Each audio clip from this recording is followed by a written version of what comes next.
Disinfo agent Robert Murray Smith with 500,000 subscribers covering up the Hutchison effect. So in case you're in any doubt about how that was done, let me reveal the secret. There it is.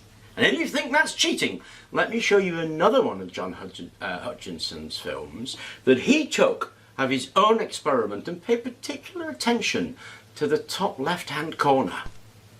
Disinfo agent Murray presents a deceptively muted Hutchison video.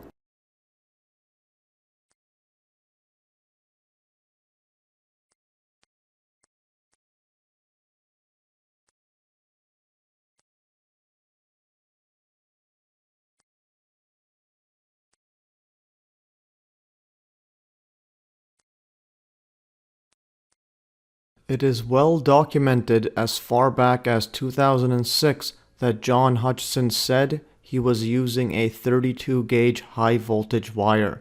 Failure to mention this indicates deception on the part of Robert Murray Smith. Now, in case you think I didn't do a replication of John Hutchinson's experiment, actually I did exactly what he did.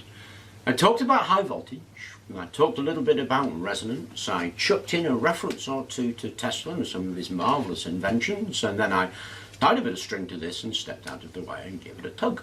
That is exactly how that video was done. And you can even see the string waggling around in that top left-hand corner.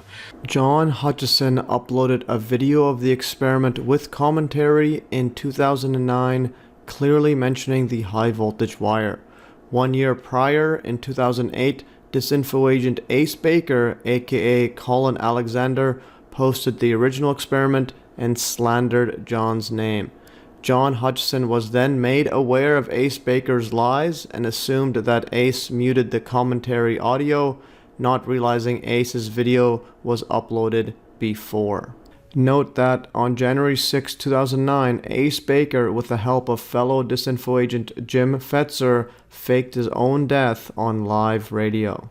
These are temporary problems of innovators in their fields are frequently unappreciated. My God, Galileo was subjected to an inquisition, prosecuted by the church. Galileo, for God's sake. I'm coming home. I hope this is not for real. John was demonstrating Thomas Townsend Brown's flying saucer and not the Hutchison effect. John's 2009 commentary clearly points out the high voltage wire multiple times. In this experiment here, I have added, or taken away actually, the electrostatic field, and we'll apply it again. If you notice the high voltage wire running up, over, and down to the little flying saucer there. So in time I shall add the electrostatic field. This is T.T. Brown's work, by the way, not mine.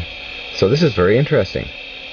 Now there's a little bit of smoke happening here as the 32 gauge wire is brushing against some wood, mainly a ship's steering wheel. As we're sailing along here, I slowly apply the electrostatic field in this region, and we'll see some interesting gyrations.